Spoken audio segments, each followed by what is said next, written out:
Tuskegee University, well, Tuskegee Institute if you're old school, historically known as a pride of the swift-growing South that quickly earned the name the Black Oasis. John A. Andrew Memorial Hospital was one of the primary reasons the city was given that nickname. The hospital was the crown jewel of the university and the community. Fast forward to today, the building that once served as a hospital has been used for academic purposes since its closing in 1987. But many of us are unaware of the origins of the hospital. Booker T. Washington, when he came here to Tuskegee as the first principal, he came with the intention of dealing with his students and every aspect of their lives. In fact, Booker T. Washington called it working and helping the students to have a strong mind, a healthy hand, and a healthy heart. Strong mind, healthy mind, academics. Healthy hand can work. Healthy heart, morals. And he realized after traveling through the community, his third day here at Tuskegee, that they weren't eating well, the living conditions they had were not good, and that in order for him to have healthy students, he must have a hospital here on campus, or an infirmary at the least. And so they started one here on campus. In January 1891, Booker T. Washington opened an infirmary in the girls' dormitory, which was later expanded to become the Tuskegee Hospital. During this time, Dr. Hallie Tanner Dillon Johnson was the campus physician overseeing 480 students, families, faculty, and officers. In fact, Dr. Dillon Johnson was the first female physician of any color in Alabama. She is responsible for establishing the foundation of the hospital and also the nursing school. A few years later, John A. Kenney arrived on campus and was able to take what Dr. Dillon Johnson started to new heights. After Booker T. Washington traveled to Massachusetts to a philanthropist and persuaded her to give him $25,000 to build a hospital. When he got back, he was so pleased with that. Grandpa Kenney said, "Sir, that's really not enough." Booker T. Washington said, "Well, if you think you can do better, you can go ask her for some more money." Grandpa Kenney immediately went to Brookline, Massachusetts, and got another $25K. And that's how the John Andrew Hospital was born. And it was named after Mrs. Mason, the philanthropist. It was named after her grandfather. But it's interesting, right? Because it was John Andrew Hospital, and my grandfather's name was John Andrew. John Kenney became the private doctor for Booker T. Washington. When John Kenney got here, he was placed in charge of the hospital. And John Kenney took our hospital to new heights. You see, Tuskegee University is not a medical school. But because we had a nurses' school, we had a midwifery program, and we had the hospital here, which, by the way, was the first hospital for African Americans in the state of Alabama. The vicious rumor that was started about the midwives was that they're ignorant, they don't know what they're doing, they're uneducated. That wasn't true. At that time, they were being confronted about that, and with that, what did they do? There was a program created, and they went to school and they became educated. And those who were not getting the college education went on to be trained by those who were college educated so that they could continue to have their certificates as midwives. So the hospital grew. It became known because in those days, Black medical students, Black physicians, they had no place to take their patients. And so Grandpa Kenney started an annual event called the John Andrew Clinical Society. And every year for 10 days, doctors would come from all over the country. They would treat anybody that came for free. Black doctors weren't allowed to be a part of the American Medical Association, so they started their own organization, the National Medical Association, which still exists today. Kenney and supporters advocated for the hospital to be completely staffed by African Americans. Neighboring Klansmen were not too happy about the medicinal progression of Tuskegee Institute. He was warned by two white doctors, two brothers that he knew in Tuskegee. And they told him the Klan is coming. They packed up immediately, went to Cheehaw, to the train station, hiding in the bushes. Here comes the train.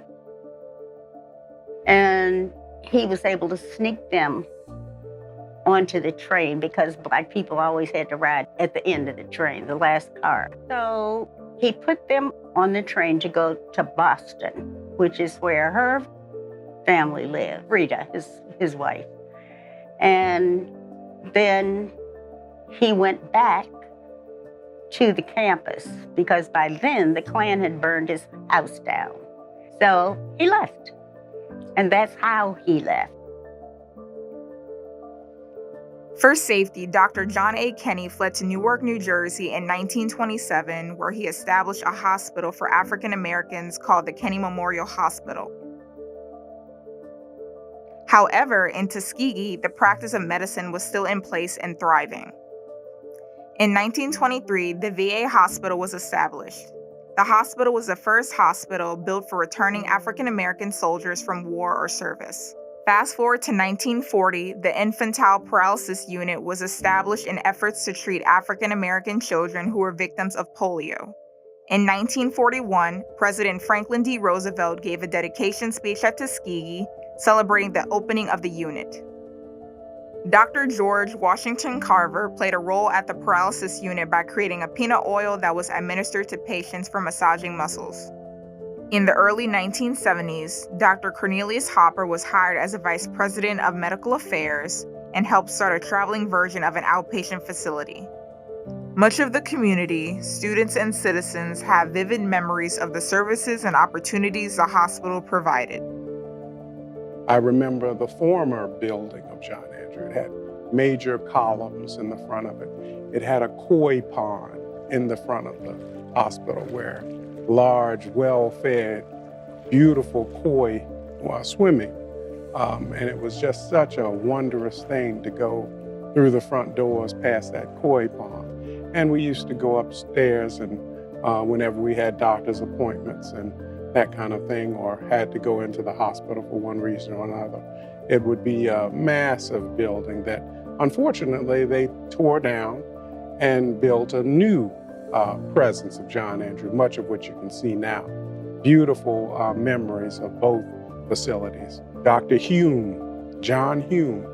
Dr. Hume was the second Black orthopedic surgeon in the United States. And he was one of the staff members at John Andrew. Dr. Howard Settler. Dr. Settler was a brilliant ophthalmologist who's in his 90s right now, still alive in Tuskegee. So I remember those guys because unfortunately, being a rambunctious youth, I had many opportunities to have appointments with them to take care of my eyes and my joints and my bones. I remember going into many patients' rooms to pass medicine and having the opportunity to see friends and family and people that I knew who are community members. Because after all, when you do have a hospital in the community, it actually serves as a gathering place. And I would see people that were family members visiting their relatives. I would be an ambassador for the hospital. You go in the lobby and there's somebody you know, somebody's ill. You have the opportunity to speak to them and comfort them. It was just a very wonderful community experience, having a community-based hospital such as that. So it's very hard to explain what John Andrew truly meant to this community, but it truly was an integral part of Tuskegee and really made us a true community. It created a middle class here. There were doctors, nurses, techs, radiologists, a whole bunch of people who had professions who knew what they were doing. They lived here. It was an idyllic place to grow up in. It really was, because we had everything we needed. Everything was right there. If you needed a carpenter or, because Booker T. Washington was big on trades, they knew how to do everything you can think of. And when the emphasis on trades was taken away, we lost something. And when John Andrew Hospital was closed, we lost a lot. Because people didn't have all those doctors, nurses, all those folks, there was no place for them to be. So they moved. And that changed Tuskegee a lot.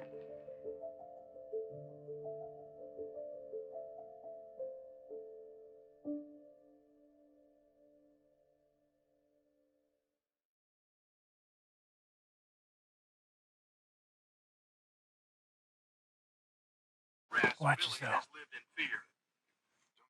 Support the hospital. And second here, Mr. Ron Williams and his team, and Mr. Jack Bailey, who has for years provided leadership here. Comfortable, and the more comfortable they are, the more services they can have.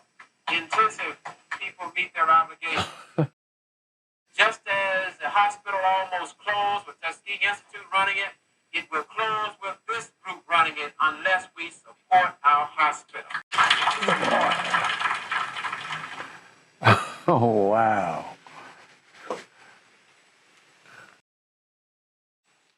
So when you see that video, what comes to mind in regards to that day at the hospital? Well, I remember it well. We had the new group that was going to assume responsibility for the community for a new hospital and for the John Andrew Hospital. We were hopeful that we could get control of the hospital and make it the public responsibility. And I was saying to them, but we got to support it. We got to support it. You've got to use the hospital. One of the reasons why the hospital closed was not enough community support. They were going to other places for health care. And so I was stressing to them, it will close again unless we support this hospital, make it truly a community hospital. That's the message I was trying to get through to them. At one time, hospital trustees had threatened to close this hospital because it was nearly $1 million in debt. Now, hospital officials have agreed to lease the 50-bed public health care facility to Erlanger Health Services out of Chattanooga. This agreement will make it possible for the John A. Andrew Community Hospital at Tuskegee, the only hospital in Macon County, to continue. One of the main reasons for leasing the hospital is because of the huge debt it acquired because of indigent health care costs. Dr. Payton says even with the new lease agreement, the challenge remains in identifying ways to handle those costs. The citizens of Alabama, Macon County, if they want this hospital to continue, it will require that we find ways to care for uncompensated costs. Dr. Payton says the management firm will assume full responsibility and liability for the hospital. Erlanger officials say indigent care is a concern, but they are confident that with the up-to-date changes they plan to make, everything will work out. We think that this will be a very successful hospital. The key is bringing it up to the standard that people have come to expect from hospital care. Tuskegee Institute spokesman J.J. Johnson says the lease will cost Erlanger an estimated $700,000 a year for 5 years. The lease can be extended up to 20 years, and for $6 million, Erlanger has an option to buy the hospital.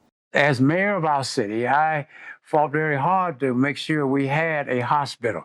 As a matter of fact, at one point, we had 2 hospitals.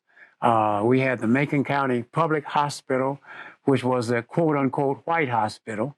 And then we had John Andrew Hospital. Well, John Andrew Hospital invested a lot of money to expand John Andrew Hospital to the capacity where they could have up to 150 rooms. They activated about 75 of those rooms. But even so, that was still too many for our local area. As a matter of fact, those of us in political leadership at that time took the position that we had difficulty supporting 2 hospitals. Why not close the old Macon County Hospital, which was not new. It was aged. It was inadequate. It was about 30 beds. So we decided to to support the effort to close our public hospital and put all of our energy towards supporting John A. Andrew Hospital. It's like putting all your eggs in one basket, but we never expected that basket to close. As a matter of fact, I even filed a lawsuit against the university to try to keep it open.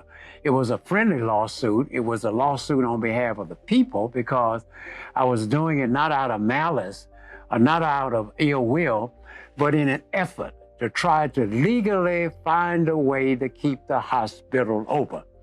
I think most of us felt that it was temporary, that there's something going on and, they'll get straightened out and the hospital will open back up. So I think it took a while for there to be a concept there that we're not going to have a hospital in Tuskegee. You knew obviously things were going to happen, like people were going to need care, immediate care, emergency care, and it wouldn't be there. And they would have to travel. And those minutes of travel, they call them golden hours, the golden hour. If you don't get care within 60 minutes of certain conditions, well, your life is going to change forever unless if you survive it. So that on its face, knowing that there was no immediate service for hospital care was very scary.